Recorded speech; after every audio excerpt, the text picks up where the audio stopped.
કે મારો એકે દાડો દુઃખ વગરનો ઉગતો નથી મારા નસીબમાં મારા ભાગલ ચમાટલું દુઃખ સમા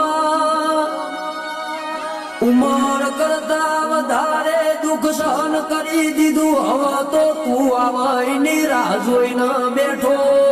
છું કે નવખંડ ધરતી ઉપર નજર રાખનારી ભળજે તું એવી તો જીવ ઘોર નિંદરૂમાં ઘેરોણી સજો તન મારો હાદે હંભળાતો નથી એ તારા વગર દુઃખમો ભાગ બીજું કોઈ કરશે નહીં હાથ પાવડિયા